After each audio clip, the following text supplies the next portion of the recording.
नमस्कार दोस्तों, आप सभी का मेरे YouTube channel Neha Sharma story teller पर बहुत बहुत स्वागत है। आज मैं फिर आप सभी लोगों के सामने एक अद्भुत कहानी लेकर आई हूँ। एक अद्भुत ज्ञान से भरी हुई कहानी जो आपके जीवन में बहुत काम आएगी।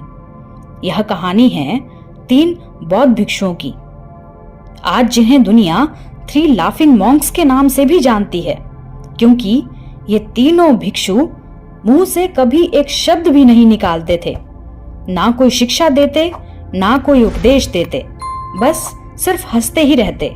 इस तरह हंसते कि मानो हंसना ही इनकी जिंदगी का उद्देश्य हो।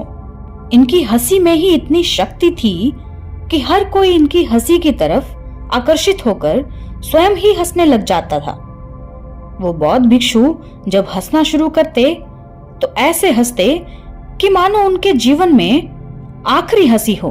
इनकी इसी चमत्कारिक हंसी की वजह से आसपास के माहौल में इतनी जबरदस्त सकारात्मक ऊर्जा का संचार होता कि जो भी उस ऊर्जा के संपर्क में आता, मानो वह अपनी हंसी रोक ही नहीं पाता था, जिसके साथ वहां मौजूद हर कोई कुछ समय के लिए मानो अपने हर दुख दर्द को भूल जाया करता था।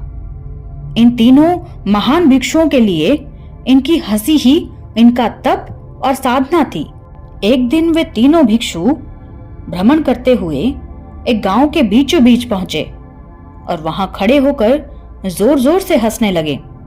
वहां के लोग शुरू शुरू में उन्हें हंसता देखकर बड़े हैरानी भरे भाव से देखते थे, लेकिन जब वो रोज उन्हें जोर जोर से हंसता देखते तो वह खुद भी अपनी हंसी को रोक नहीं पाते थे और वह भी उन भिक्षुओं के साथ हंसने लगते, क्योंकि वे बौद्ध भिक्षु दिल खोल कर हंसते थे। उनके हंसने का कुछ अंदाज ही ऐसा था कि हर कोई उस वक्त तक अपने तमाम दुख व परेशानियां भूलकर हंसने पर मजबूर हो जाता था जब उन्हें हंसता देखता। देखते ही देखते कुछ दिनों में भिक्षुओं के साथ हंसने वालों की भीड़ बढ़ने लगी। एक दिन यह हंसी गांव के लगभग हर इंसान के चेहरे पर खिलने लगी। ये वो पल थे जब वो 3 भिक्षु बहुत दिनों बाद किसी गांव में आए थे। इन भिक्षुओं की हंसी से ही उनकी प्रार्थना थी, क्योंकि वो किसी से एक शब्द भी नहीं बोलते थे, वो बस हंसी का माहौल बना देते थे। पूरे चाइना में उनको प्यार और इज्जत मिलने लगी। फिर एक दिन ऐसा भी आया जब वह तीनों भिक्षु एक गांव में गए हुए थे और वहीं पर उनमें से एक की मौत हो गई। वहां जैसे ही गांव के लोगों को यह बात पता चली तो लोगों की भीड़ जमा होने लगी, यह देखने के लिए कि बाकी के 2 भिक्षु अब किस तरह रिएक्ट कर रहे होंगे, या ये कहें कि उस वक्त उनकी क्या मनोदशा होगी। जरूर आज वे उदास होंगे। आज हम जिंदगी में पहली बार बाकी 2 भिक्षुओं को रोता देखेंगे। अब सब लोग यही मानने लगे थे, लेकिन जब धीरे धीरे लोगों की भीड़ उन भिक्षुओं के पास जा रही थी, सब वहां का दृश्य देखकर दंग खड़े रह गए, क्योंकि बाकी के 2 भिक्षु जमीन पर पड़े तीसरे भिक्षु की मौत पर जोर जोर से हंस रहे थे और लगातार बस हंसते ही जा रहे थे। भीड़ में खड़े एक व्यक्ति ने जिज्ञासावश पूछ ही लिया, ऐसे समय पर भी आप उदास होने के बजाय हंस क्यों रहे हैं? हालांकि वहां खड़ा हर एक व्यक्ति यही जानना चाहता था।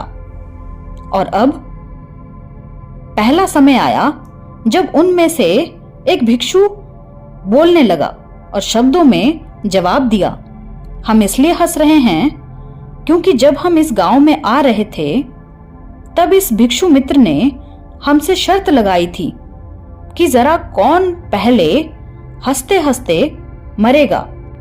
यह भिक्षु जीत गया। भिक्षु की यह बात सुनकर वहां मौजूद सभी लोग भावुक हो गए। इसके बाद रीति रिवाजों अनुसार जैसा क्रियाक्रम किया जाता है वैसा ही किया गया, जैसे मृत शरीर को धोना, उसके कपड़े बदलना, और उनको जलाना इत्यादि।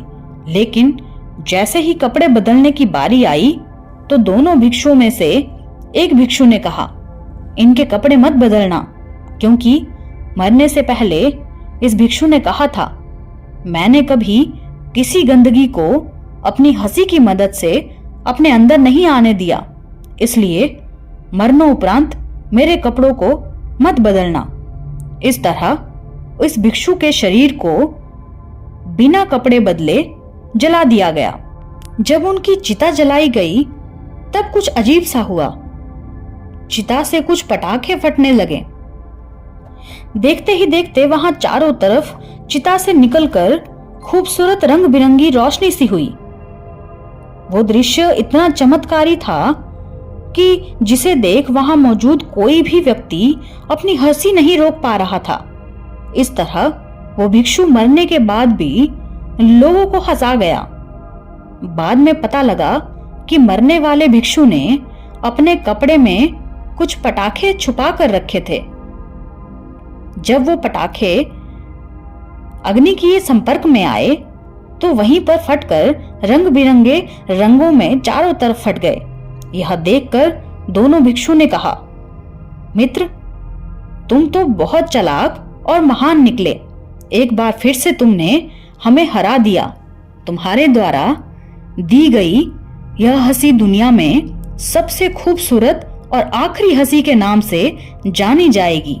इन तीन भिक्षुओं के जीवन की यह घटना जो मैंने अभी आपको सुनाई, जीवन में ईश्वर द्वारा दिया गया एक खूबसूरत वरदान है। इसे खुलकर जी लो। जिंदगी का कोई भरोसा नहीं है। जिंदगी को किसी भी तरह के दुख, तनाव या बेवजह के अनैतिक आधिकारिक कार्यों या क्रियाओं में व्यर्थ नहीं करना चाहिए। इसलिए सिचुएशन कैसी भी आए या हम किसी भी हालात में हों, हमें हंसना चाहिए और मुस्कुराकर उस खराब सिचुएशन को फेस करना चाहिए।